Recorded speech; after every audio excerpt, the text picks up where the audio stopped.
Hello Canada, welcome back to another edition of the Canadian Citizen Journal. I'm your host, alias Guy. Well, if ever there was an episode to pretty much prove how we are following in the footsteps of a socialist regime and becoming closer and closer to a China as opposed to Canada, this episode's going to do it. With everything going on through the news cycle, and of course what mainstream isn't telling you, which that's why I'm here. Canada's in big trouble. We're just in huge trouble. We got a whole pile of stories we're going to go through here today, from like the Métis Federation fighting with another Métis group, just CBC lies, journalists getting caught, even hidden things like what's happened in the past here, that there's just been little wee news blips like the payoff of the Michael Spavor, Elections Canada knowing about the election date before and not telling Canadians. Again, I believe this is more of a propaganda thing, they didn't actually say that they knew before the Liberals dropped this surprise election. And we're going to touch down on, of course, the newest, like Nova Scotia. Really? Tim Houston, you idiot. Not allowed to go for a walk? You can't forage for food? Socialism extreme, man. Just craziness. Like I said, we're going to touch on a whole pile of things. I'm going to try and just kind of get started on this, and like I said, if there was ever an episode to show you how we're China, not Canada, this should do it all. Let's get started with this whole Manitoba Métis Federation. They're not attending Mark Carney's major projects meeting over an inclusion of an Ontario group. And now, the Métis group claims it has no reason to exist. So the Federation, which represents Red River Métis, said Wednesday Carney's decision to invite the Métis Nation of Ontario to Thursday's meeting undermines the integrity of the gathering and puts the government's plans for major projects at risk.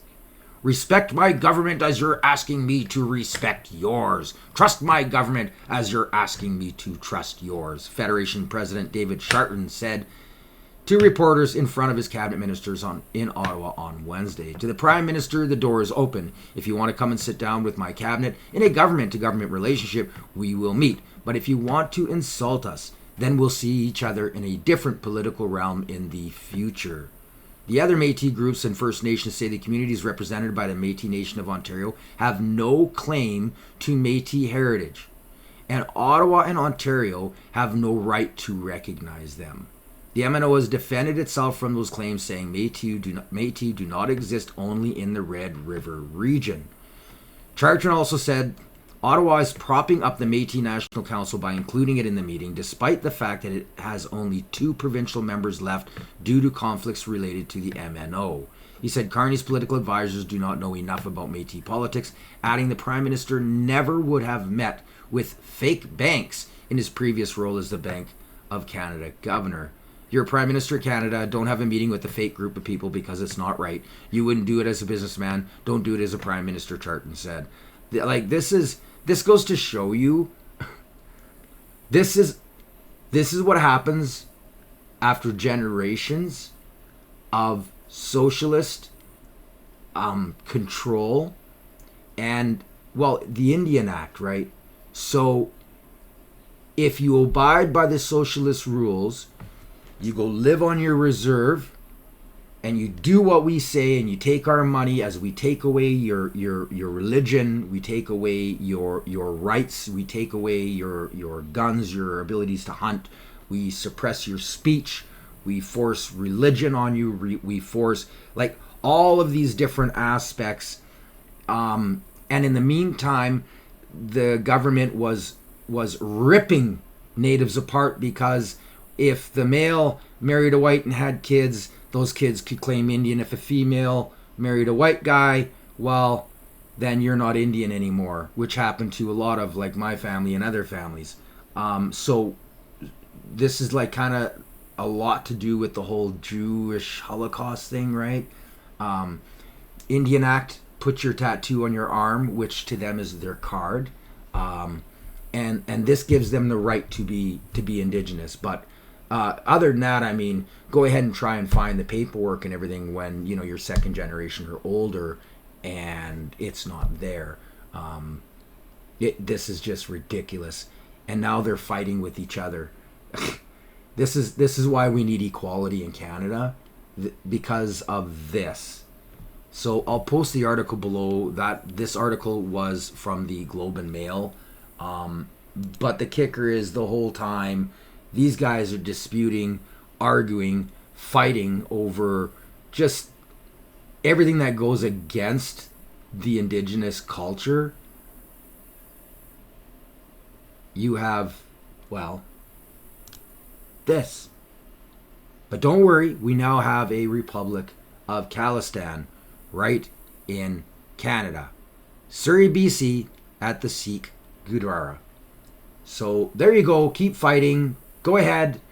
Instead of, you know, thinking of equality, instead of, you know, respecting the idea that you don't have to be a government conscript. You don't have to be a government bootlicker to be Indigenous in this country. I actually know a lot of people who don't have the roots I do, who would actually calculate, you know, if you worked out the way they live and what they do, would classify as Indigenous, but yet they're completely white. But they live that lifestyle. So this is where, again, equality. This is just ridiculous. It's getting so far out of hand. So we're going to move on here. Air Canada, the flight attendants have voted to strike. This is going to cause some chaos with the already chaos that we have going on in Canada.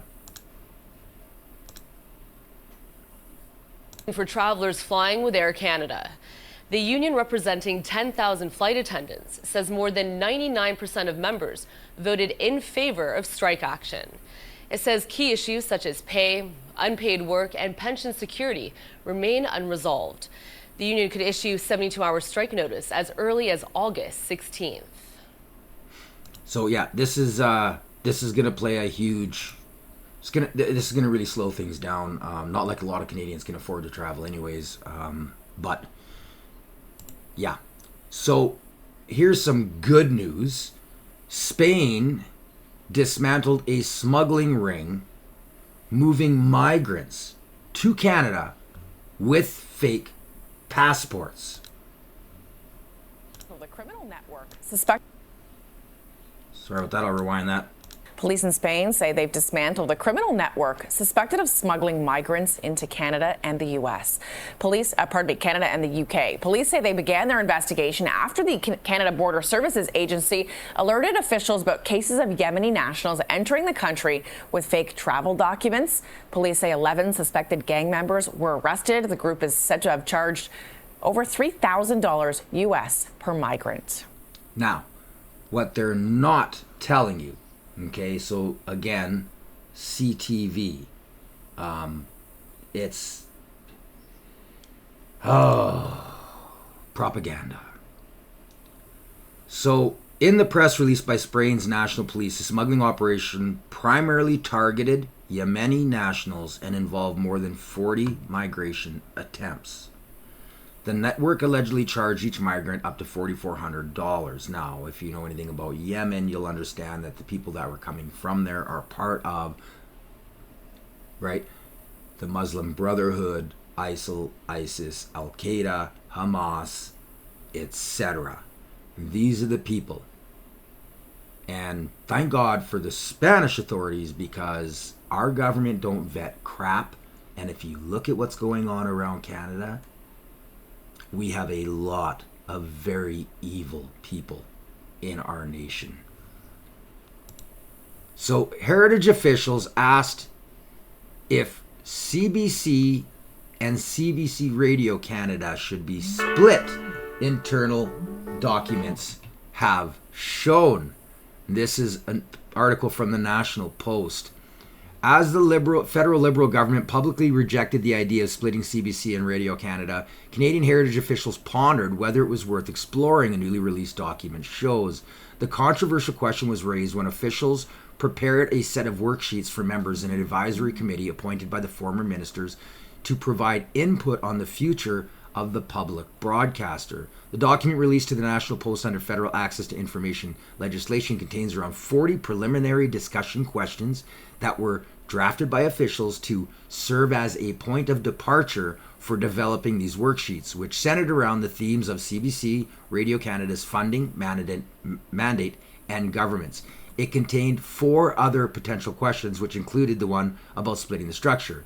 Is there a case for considering a structural separation between CBC and Radio-Canada with a distinct funding, boards, etc., leaders? Why or why not? What would the benefit and drawbacks of such a model be? Officials wrote in the undated document prepared between December 2023 and May 2024 for Pascal St-Onge. They were expecting a conservative government to win.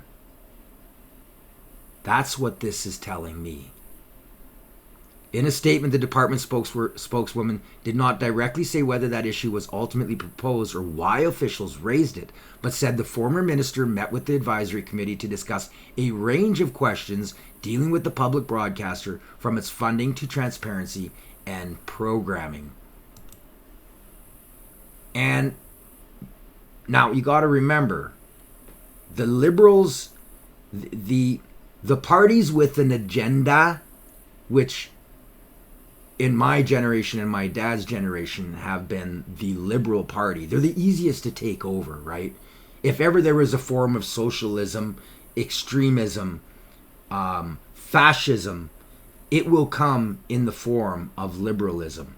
That is a quote from Reagan, but it is a combination of tongue word salads that a lot of other great leaders have said over time. Churchill, like you can just go on and on and on, because they're the easiest to take over. This is a community of enablers, of takers. Not, they think they give, but they're not.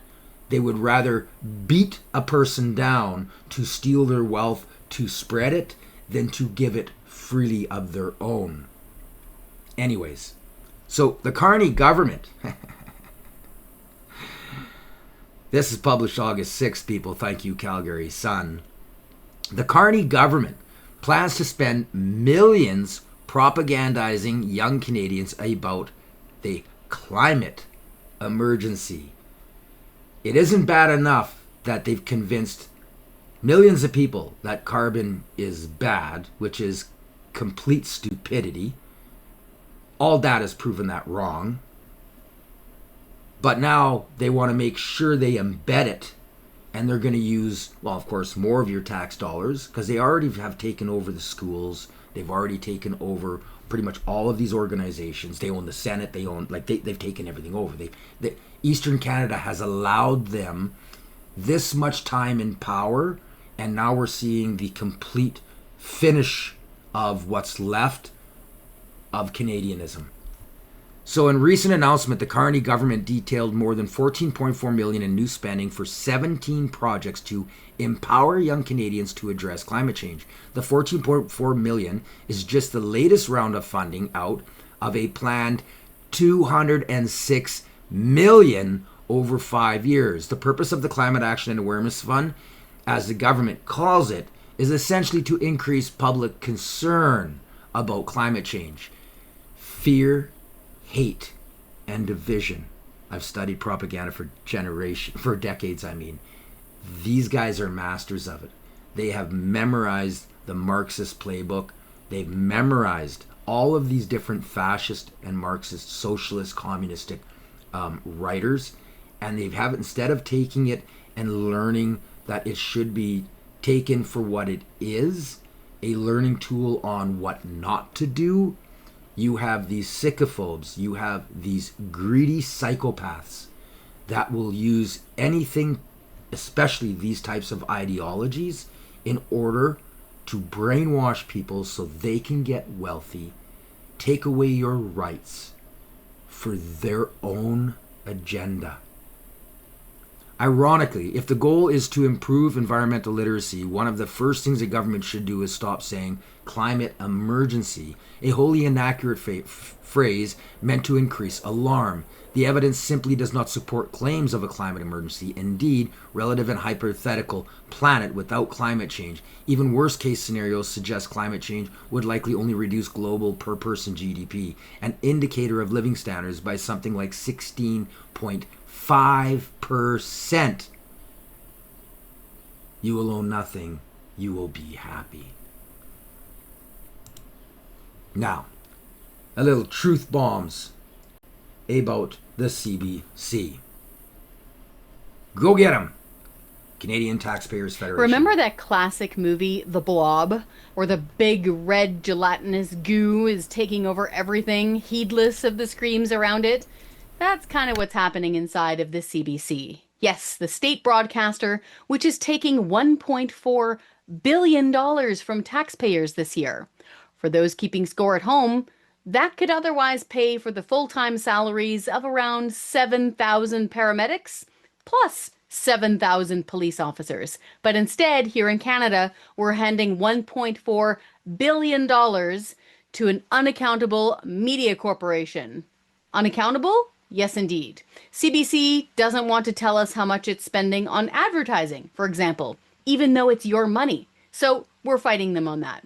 Also, unaccountable from the standpoint of how big their middle management has been bloating over the last 10 years.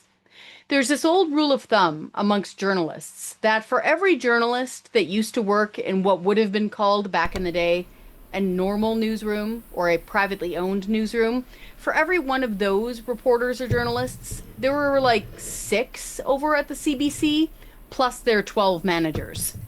Documents obtained by the Canadian Taxpayers Federation show that's true. We found that we've got tons and tons of managers over at the CBC who are being paid more than $100,000 each per year. Yeah, we've got the article in the Sun newspaper chain. You can go check it out there. Okay? See where we talk about the CBC being a big bloated blob? Yeah. So go check out that article there. The thing here is that we found that the CBC has over 400 managers. More than 400 managers.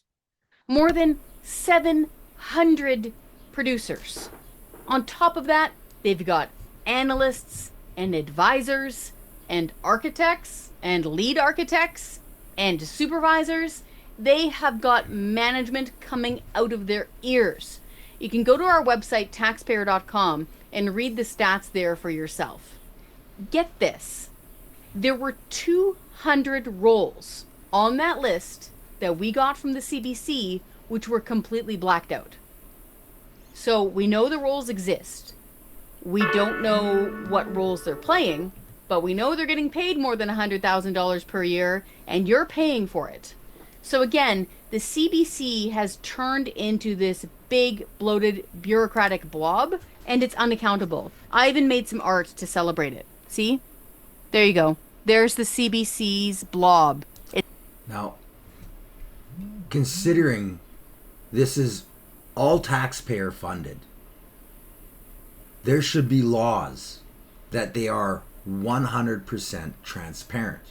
But when you have a government who for the last 10 years has tried every which way possible to legislate their way out of transparency and has become the most untransparent government in the history of Canada.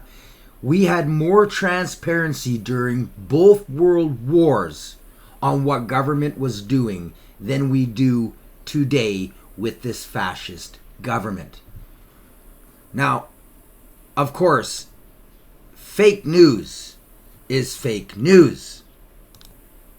Like this. This is just another series of fake news. In this instance, Hamas propaganda. Now, as I'm hoping most of my viewers know, and if you're a new subscriber, I urge you, please like, share, and punch the notification bell so you don't miss future episodes. It also helps my channel, because I suffer major censorship because I tell the truth. So sorry, just the truth, just the facts. Time magazine did this with the man in the little mustache, Adolf. Man of the year. Blah, blah, blah, blah. This is propaganda while suppressing real people, real independence, voices. And now with the digital age, they're coming after us even harder. We need your help. All of us independents need your help. So please like, share, and subscribe. If you really want to make a difference, you got to remove the first and major arsenal, the biggest weapon that governments use, especially the further up from communist, socialist, fascist, dictatorship governments use, which is the propaganda arm. People can't make an educated decision if they're brainwashed by bullcrap. And by the way, check out my CBC shirts, the Canadian Bullshit Corporation, and a few others I've got out there. Now, moving on. So, this is kind of huge. And again, nothing on mainstream. Elections Canada knew the election date months in advance, but still fumbled the vote, says Records. Federal officials have yet to explain numerous voting irregularities and failures during the elections on April 28th. The federal election officials knew the approximate date of the 2025 supposed snap election months in advance, yet Elections Canada still failed to prevent widespread voting irregularities that plagued the April 28th ballot, internal records reveal. Access to information documents obtained by Blacklock's reporters show that staff at the Commissioner of Canada's elections were discussing the spring election date as early as mid-January, more than 2 months before the writ was dropped. It appears we will have an election on March 25th to 26th, wrote Pierre Verrier, communications manager of the Elections Commissioner's office, in a January 17th email. The correspondence, casually discussing staffing, budgets, and holiday plans, reveals near exact knowledge of the date that would later be confirmed when newly installed Prime Minister Mark Carney called the election on March 23rd. Despite this advance warning, Elections Canada has yet to explain numerous failures, including mishandled mail-in ballots, poll closures, and a breakdown of critical infrastructure among the worst incidents. There's little bits of proof that are coming out, which I've shown on previous episodes. I believe we have seen one of the largest voter fraud and, liberal insider demolition of our voting system. I add that to the propaganda and the polls that were getting paid by the government to bullshit, to lie, to sway people. This election was a farce, worst I have ever seen. 822 mail-in ballots were discovered dumped at a returning office in Coquitlam, BC, affecting 74 separate contests. The agency claimed on May 7th that the outcome would not be affected. Right. In Abitibi, Bay James, Nunavut, EU, random poll closures contributed to an abnormally low turnout of just 47.6%. Liberals won the seat from the Bloc Québécois. Chief Electoral Officer Stephanie Perreault later apologized, admitting some electors in Nunavut were not able to cast their vote. In Terrebonne, Quebec, the Liberals won by a single vote, despite Elections Canada admitting it failed to process valid mail-in ballots due to misprinted labels. A ruling from Quebec Superior Court is pending, which again I showed on previous episodes. If they counted the people that came forward with their votes, Liberals would not have won that seat. That is election interference, election meddling.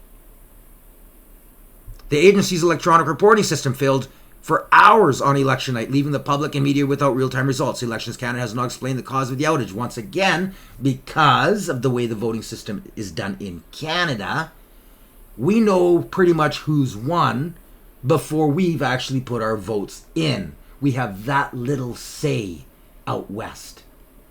It's disgusting. Most concerning, the 120,641 mail-in ballots requested by voters were never counted. The agency has not released figures showing how many were mailed late. For comparison, 90,000 ballots went uncounted in the 2021 general election, which in itself is an embarrassment to a supposed civilized nation. Parliament's Procedure and House Affairs Committee has summoned Elections Canada officials to testify once the House returns from its summer recess on September the 15th. Thank you so much, Blackhawks, and thank you, Rebel. And for those of you who didn't know, I have reported on this again in previous episodes. This little clip came up. I was doing a little bit of backdoor research on some of the past episodes that I'm going to be doing on future episodes. And I want you to sit back and explain to me why this lawsuit would have even happened. A lawyer for Canadian Michael Spavor, one of two Michaels who were detained in China, says a legal matter with Ottawa is now resolved. Spavor and Michael Kovrig were held in Chinese prisons for nearly 3 years in apparent retaliation for Canada's detention of Chinese tech executive Meng Wanzhou. Citing an unnamed source, the Globe and Mail now reports Spavor has reached a compensation deal with the federal government worth around $6 million. Global News has not independently verified the report. Global Affairs Canada has not confirmed it, citing privacy considerations. So, why? Would it be because internal documents prove that the Liberal Party were using those two in order to garner votes with the help of their propaganda machine? Now, the fact that I found this clip amongst the piles of document, I was surprised. I was absolutely astonished. But again, they don't really say everything that went on. I'll be dealing with this on future episodes because there's a lot more to this than what people actually know. And, well, if you're one of my subscribers, you won't be surprised. You'll be enlightened. And if you're a new viewer or a new subscriber, and this stuff you haven't really dabbled onto, I urge you, watch my previous episodes. For a little independent, I have dropped and broke a lot of stories.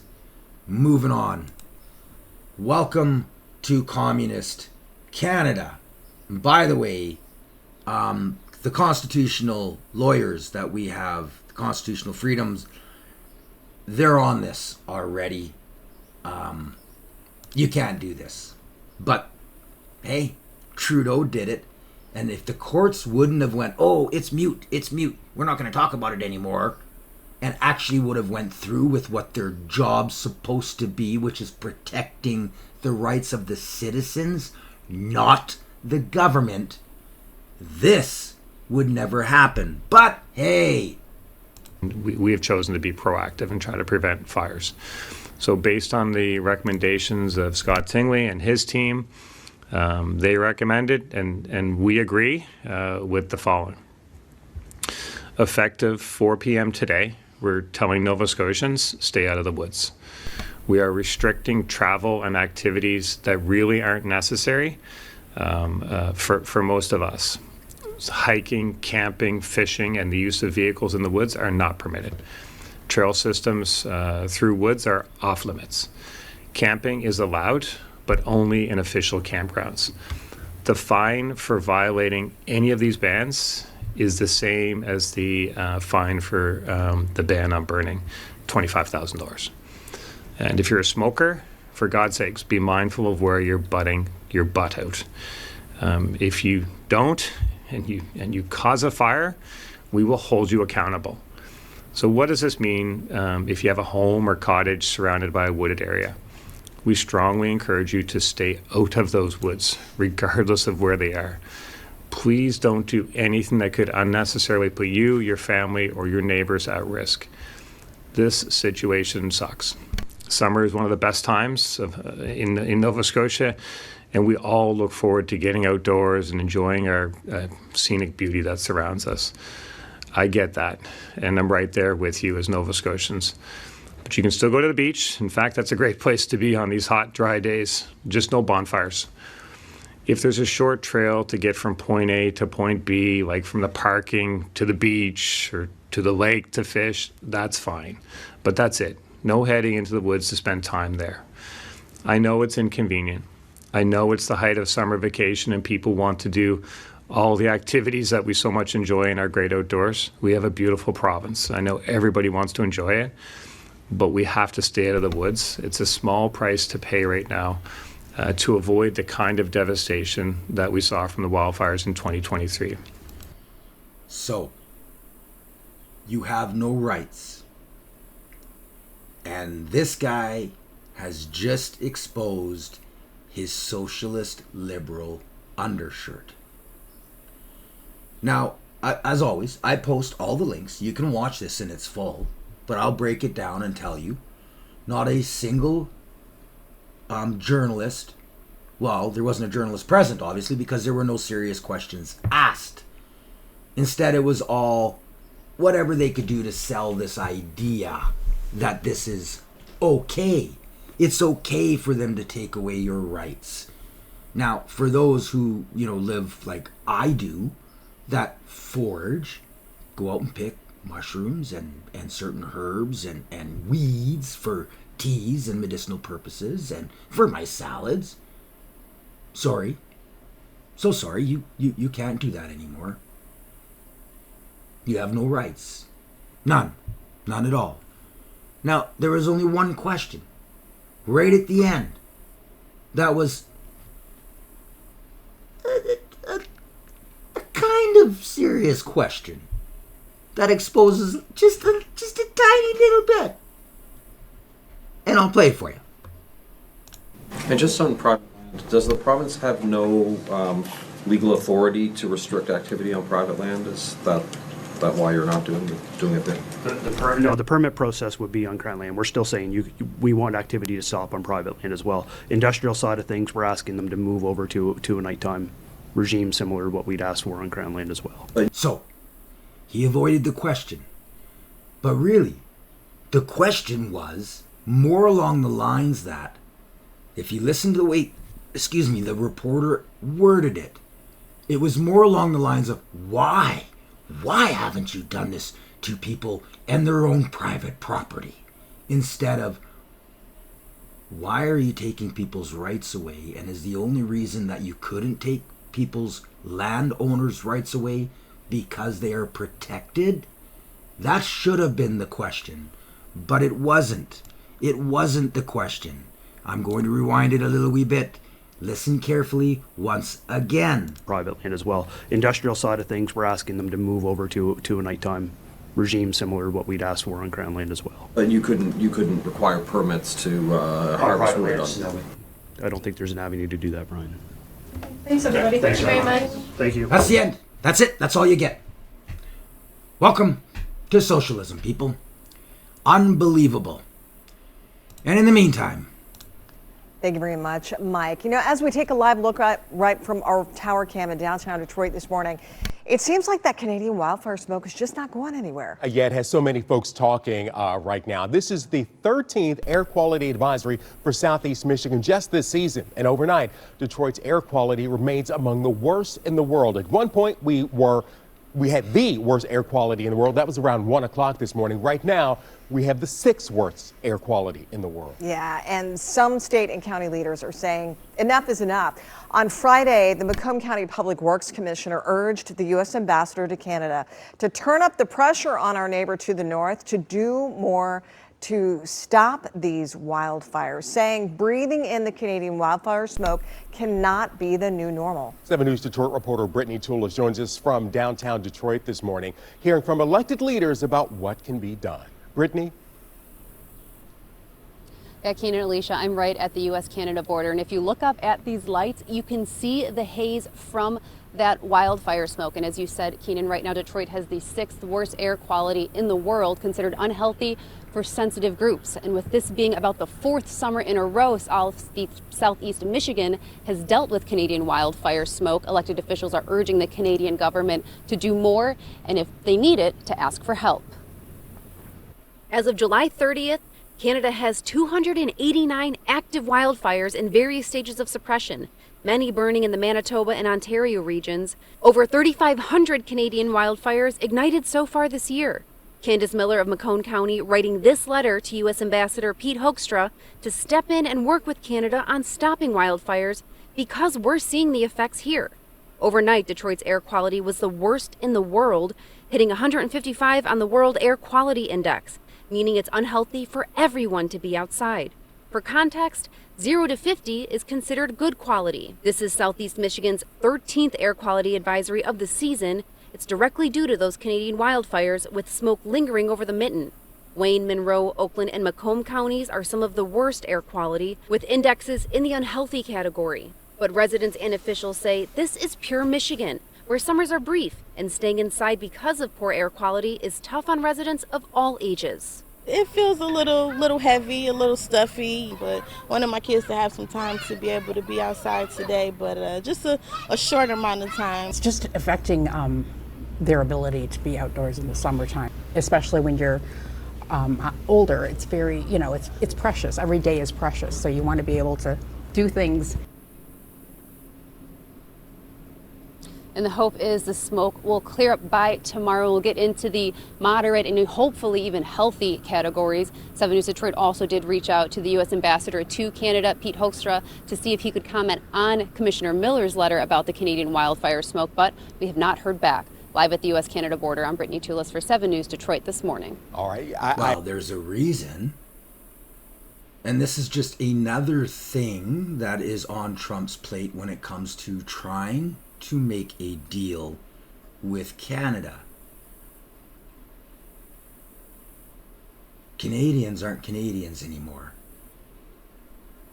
We've been brainwashed because of propaganda. And our school systems are just one of the major reasons why we are brainwashed. And it's because of, where they take their stances. Like this. This is your elementary educators. The OFL statement. This is genocide. Stop starving Gaza. The Ontario Federation of Labour, OFL, Canada's largest provincial labour federation, represents over 1 million workers, recognizes what is happening in Gaza for what it is. So, following the October 7th attack, blah, blah, blah, blah, blah, it's all of the typical lies, misrepresentation, and deep inward hatred that, and you got to remember, the majority of teachers and the majority of people who are part of this union are liberal NDP socialists. They accept the propaganda. They don't do any research, and if they do, they click on what they like, not what they don't. The truth hurts. Better to be hurt and know the truth and fix it than to wallow in despair and pass it to our next generations. This is an abomination. This is what your schools are teaching your children. I think parents, time to write some letters, maybe go to some PTAs and start voicing your opinion, especially since we have vast amount of the Jewish population that are fleeing our country. We're on the wrong side of history, people. We're allowing it to happen because we're being silent. Now, let's move on to this whole trade deal, because there's some bombs being dropped that media isn't really saying truthfully. And of course, we're going to start with propaganda. Listen carefully. This is CBC's take. Pete Hoekstra is the U.S. Ambassador to Canada. Thank you very much for joining us today, Mr. Ambassador. It's good to be here. Thank you for the invite. I want to ask you about Canada has sent 2 senior ministers to Mexico, and this is an opportunity Canada sees to perhaps deepen the relationship between Canada and Mexico. But it comes at a time after Mexico was granted an extension to continue negotiations with the United States over trade and tariffs, while Canada was not given that same grace. Why did Mexico get an extension and Canada did not? Well, I think it's because of the feeling in the room or the energy in the room when the negotiators are talking to each other. And, so the decision was made by our team, to the president. The president decided, let's give Mexico an extension, put the 35% tariff on Canada. But remember, this is for non-USMCA compliant products. So I've talked to your ambassador to the U.S., Ambassador Hillman. I think she's characterized Canada's position right now as one that lots of countries around the world would be envious of, because the effective tariff rate for Canada right now on all goods and services going into the U.S. is about 5%. That's not a bad place for Canada to be right now.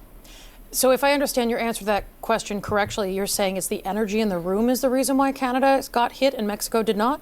Well, Canada really, number one, Canada really didn't get hit very hard. Okay? But still got hit, and Mexico did not. Mexico did not, and it's, the negotiators, I'm assuming, are sitting in the room and saying, okay, we're making, the negotiations that we're in right now with Mexico and where we believe we are headed, say, we're making significant progress, and maybe the dynamics in terms of describing the relationship with Canada are slightly different. I'm not in the room, okay? So I can't tell you specifically why Canada got hit with those tariffs and Mexico did not. But you're the ambassador to Canada, so I am the ambassador to Canada, yes. So why, I guess my question is, does Canada, I guess another way to sort of get at this is, did Canada, the fact that Canada has imposed retaliatory tariffs on the United States, did that play a factor in the decision? There's a number of issues that could affect the decision that the president made. It's retaliatory tariffs. I mean, we've carved out USMCA, which gets you to that very low effective tariff rate. That's not my description. That's the descriptions of Canadians who are looking at this. There are other products that are covered by USMCA that Canada has totally banned from coming into their country. All right. So I think all of that stuff kind of plays into where this relationship is now. Again, I think Canadians have described this. This is not America. Mm-hmm. Canadians have said, hey, we're being almost as tough as China in our actions against the United States of America. And I think, they wear that as kind of a little bit of a badge of honor. Those are decisions that Canadians have made, and as a sovereign country, that's how you have decided to engage and negotiate with the United States of America. Just like China. Oh, that explains pretty much the Liberal Party, their fascist ideology, their voters, for the most part, the card holders. They don't care if a man in a little mustache was there raising his hand up. They don't care. They don't care as long as it's liberal. They don't care. They don't care about knowledge. They don't care about reality. They don't care about truth. But then you have that other part, the swing voters, the non-card holders, who, because of propaganda, got swindled into this idea that for some reason the same party that decimated our country has completely removed every single aspect of what it truly is and has been for generations to be Canadian. They were like, yeah, we got a new leader. Nothing's changed. Well, I'm going to prove that wrong because Mexico just punted us out. So, this was CBC. This was CTV.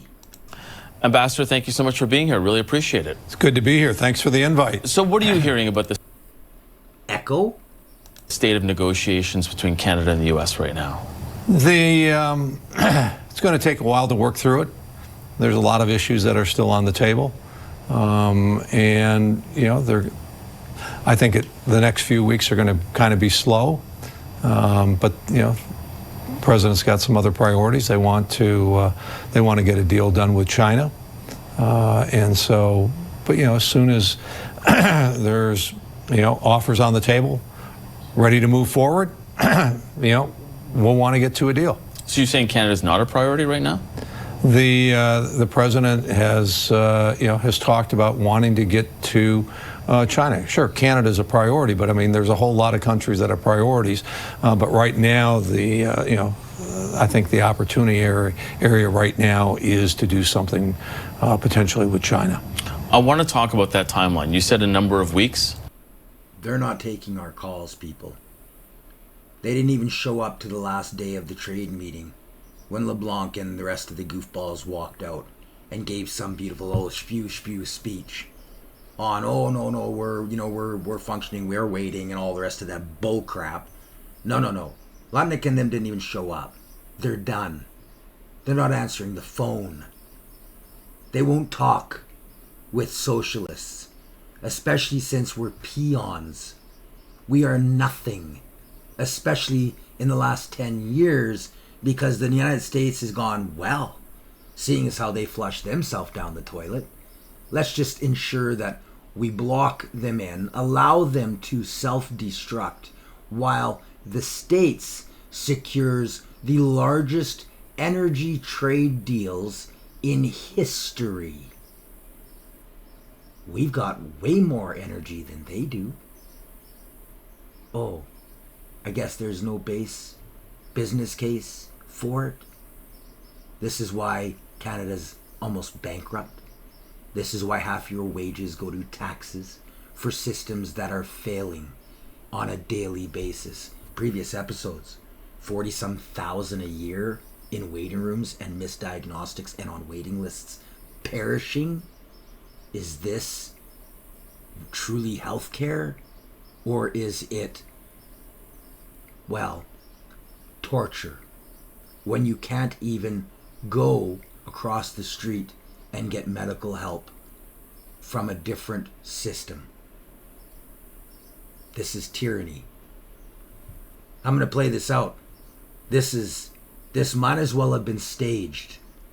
CTV and CBC. Are we thinking month, 2 months? Like, how much should Canadian businesses really be looking at right now as an outside or even an inside time? They're looking for time frames. They want to know how soon this can get going and how soon this can be rectified. If you had to give an idea, because you just said a number of weeks might be quiet, are we looking at months? I'm not going to speculate on this. I mean, this is an agreement that could come together very, very quickly, or it could stretch out, because there are, I think, even as the Prime Minister said, these are complex negotiations, and sometimes, you know, these things come together, the puzzle pieces fit together very quickly, and other times you're just kind of looking at it, and yeah, how do I put this all together? And it takes longer. I think, you know, most of us would like to get to an agreement as soon as possible. He's sure trying to be as diplomatic as possible, and you wouldn't know it reading a lot CTV comments where all the Liberals come out and they call him a bully, and they've been saying this since day one. Canada's known it. I've been reporting on it since day one. What Trump wants. It's the only people who don't know are the people who are stuck watching this crap. Canada has tariffed USMCA products. Tariff has banned certain USMCA products from even coming into the country. You know, but we're holding firm and saying, you know, we've got USMCA, and you know, we're not messing with that right now. So you're saying that Canada's not respecting that agreement, that trade agreement? Well, I think they'd be the first ones to admit that. I mean, they would if they were asked the questions, if they would allow real media to ask these questions. They're not going to come out and say it. No, dictators don't do that. Fascists don't do that. They want to spew good words. They want to say convincing, selling things. They'll lie right to your face, which Carney's done. I think we're at 114 since he literally ran for the Liberal Party. Over and over and over and over. They're not going to say it. There's, it's not respecting. I'm saying that they have tariffed USMCA products, all right? They have banned certain USMCA products from coming into the country. You can describe it how you want. I'm just stating the facts those are the facts. Oh, so that's what makes him a bully to all those liberals out there whining and complaining? That's what makes him a bully? The fact that he's telling you the truth? The fact that he's stating it actually isn't Trump? Trump hasn't broke the USMCA? This is why Trump is kicking the judicial system's butt with all of these different countries that are trying to say, oh, you're going against trade agreements, He's not. This is why none of the other countries retaliated, except for the boneheads, which is ours and China, who will do anything to make sure they have total control of the public so that their elite can make more money and control more of your freedoms. It doesn't end. Now, they reference Jameson Greer. Here's what he actually had to say. Let me ask you about Canada, which is our second largest trading partner. The president increased tariffs to 35%. It applies, though, to just about 10% of what Canada sells here. Why bother to do this now in the middle of negotiations? So I would say, first of all, Canada is subject to 50% tariffs on steel and aluminum, 25% tariffs on autos, and again, the 35% tariff on goods that don't follow the rules of USMCA. And early on, the president imposed a 25% tariff on Canada, and that was really about fentanyl and border issues, right? It's a separate regime from the reciprocal tariff. And what did Canada do in response? They talked about helping at the border, and I'm not the drug czar or anything. But what I do know, as the trade guy, is that Canada retaliated. The only other country in the world who retaliated on tariffs was the Chinese. And so if the president's going to take an action and the Canadians retaliate, the United States needs to maintain the integrity of our action, the effectiveness, so we have to go up to. You're talking about the things that the former. Now, listen. This is Face the Nation, as I mentioned on previous episodes. Propaganda. And again, I really wish Jameson would have corrected her. Prime Minister Trudeau put in place, not the current Prime Minister. And are still in place. They're still in place. But so he kind of corrected it, but he didn't. Now, that is what Trudeau was planning on putting in. That was all done with Carney at the table. Carney is responsible for these tariffs. You want proof? It's all documented by dates. Carney wins the Liberal leadership March 9th. Tariffs were implemented March 13th. He scrapped the carbon tax when? Again, previous episodes, people. This was all done to hide the true cost of what the carbon tax was doing to Canadians.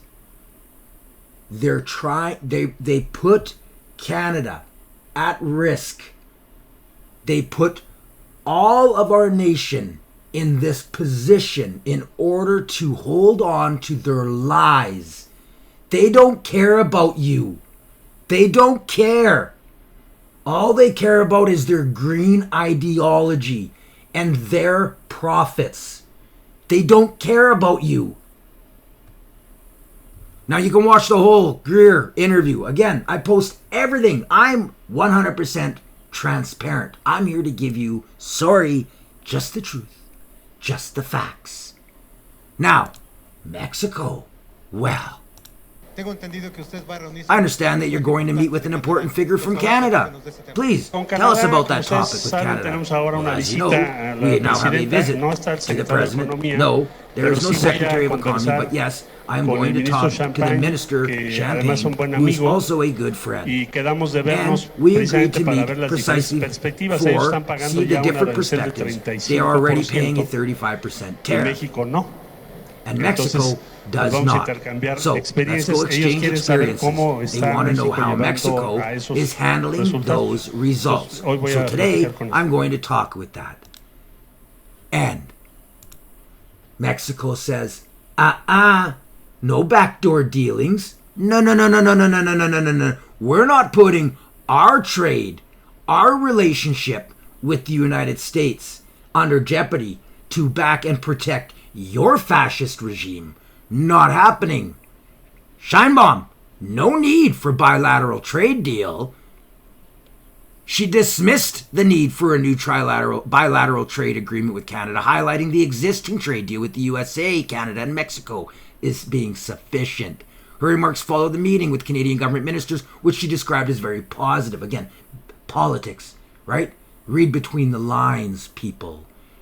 In a recent press conference, Mexican President Claudia Sheinbaum addressed speculation regarding a new bilateral trade agreement with Canada. She clarified that such a deal is not necessary given the current comprehensive trade agreement among the United States, Mexico, and Canada. Her comments came after what she described as a very good meeting with key Canadian government ministers. Sheinbaum emphasized that the existing trade framework effectively supports the economic relationship between the three nations. The emphasis on maintaining the status quo underscores the strong ties among the North American countries under the existing trade deal, dismissing the need for individual pacts. Get out of my country. We're not jeopardizing our relationship to save your socialist butts. You made your bed. You deal with it. Don't try and come here like a child and try to sneak and weasel your way around. No. She's protecting her people. She's protecting her country. She's not going to sacrifice them for, green zealotism and riches on taxpayers' backs, like our government does. Now, you also have this, the NCCM. They responded to an announcement on Palestinian statehood. I'm not even going to play this crap. I'll post the link below. They came out on CPAC. We're behind the government, but we got to do more, or whatever. Now, here's a little bit more reality, okay, of what our government is. So, Prime Minister Harper's Director of Communications slammed this organization, the NCCM, for documented ties to terror organizations such as Hamas. I will post this. You can go through it. Piles of links in here. These people are affiliated with the worst of the worst. These aren't real Muslims. These are extreme Islamists. Big difference. I got really good Muslim friends. They are loving, peaceful people. They are all against this. All of these organizations. This does not fall anywhere under their belief system. These are radicalized. These are like the triple Ks of the Catholic movement that we got rid of generations ago. But that's not all. ISGAP, the Institute for the Study of Global Anti-Semitism and Policy. Canada faces rising national security risk from Muslim Brotherhood infiltration, the report warns. Read the date, June 26, 2025. Is your government talking about this? Is your propaganda media talking about this? No, they don't want the growing influence of the Muslim Brotherhood on politics, academia, and civil society in Canada. This report nails Canada hardcore. This is a disgrace. This is something, again, the reason I started this channel. Sorry, just the truth, just the facts. It's all there, posted below. I urge you to read it over. Your guts will turn. You will want to hang your Canadian flag upside down. Or do like what we're doing out west and just don't fly it anymore and get a provincial flag twice as big. Now, they're also involved in, CARE. Now, this is Nura Shalash, the Director of Government Affairs for CARE. Listen to this. Are a hateful bigot. Who is this woman? What is she doing? I don't even know. Thank you. Come. This is insane. I'm not leaving. This is what Jews in New York City have to deal with in a place of business. It's my office, Nora. Okay? I'm not leaving. children. I'm not leaving. Should we go with you? No. No, I asked him if he did. She says she demands jihad and wants ISIS I was hoping that this person has a mental... all of them. I demand jihad. I demand jihad. I want ISIS to kill all of you. Okay. There you go. I'm conspiring with Hamas, Palestinian jihad, and ISIS. Okay. This is just another one of the same part of these organizations like the NCCM that are even given airtime. Their affiliation should be enough for us to shut them down. Hate is hate. Evil begets evil. Now, good news, the prairies. Well, when we're all trying to fake it till we make it, and we're all trying to look the part and act the part, but really we're all drowning in debt. A new report from the Business Council of British Columbia is revealing more about the issues BC residents are facing. This comes after the council launched the Stay with BC campaign, a province-wide initiative urging residents to reconsider leaving the province in spite of growing economic pressures. We didn't know what to expect, but we actually heard from over 3,000 British Columbians in just a few months after launching our campaign. The top concerns raised by respondents were housing and affordability, taxes and regulation, jobs and wages, and public services including healthcare and transportation. I've done the things that I need to do to get ahead in life, and living here, I continue to graze by or fall behind. Priscilla Garon-Below has lived in the Lower Mainland her whole life, but is now looking to leave due to frustrations with the economy. I'm exhausted. I would like to have hope of retirement one day, and if I stay here at this point, it's getting worse and worse, and I'm getting farther away from that goal. Another finding that interprovincial migrants are typically young, educated, and economically motivated. Now, the kicker to this.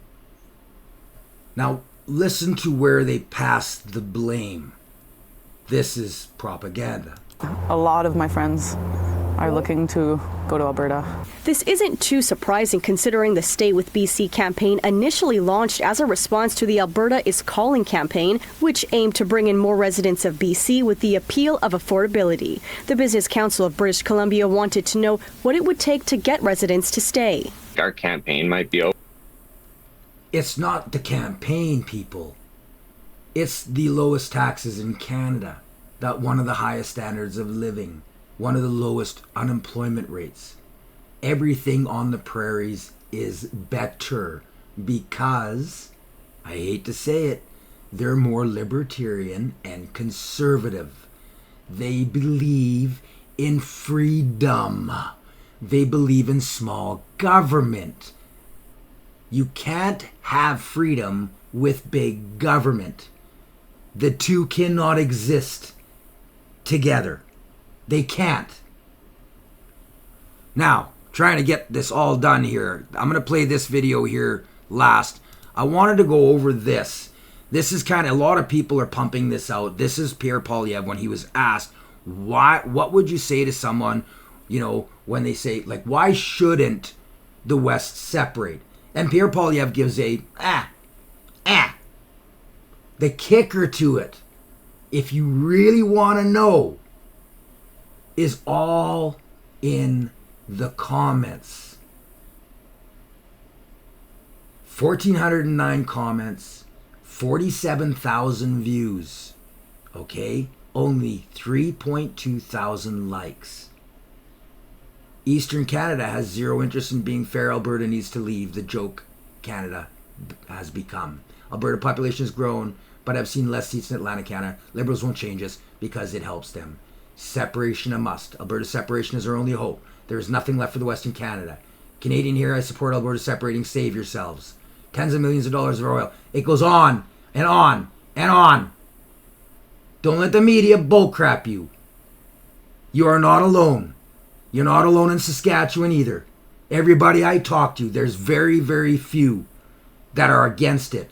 Most of them are sitting on the fence. I shouldn't say that. Most of them are ready to go. The rest are sitting on the fence. They want to see how this is going to play out. So thank you, Pierre, for pointing out on how the West is going. Because we can't deal with this anymore. You just, what do you do? What do you do when you're Literally, your government is that corrupt. Now, one last thing I'm going to show you is this clip. This seems to be kind of the going thing. Everybody wants to see it. This Seattle Kraken hockey player and mascot were charged by a grizzly. I'm going to end the show on this note.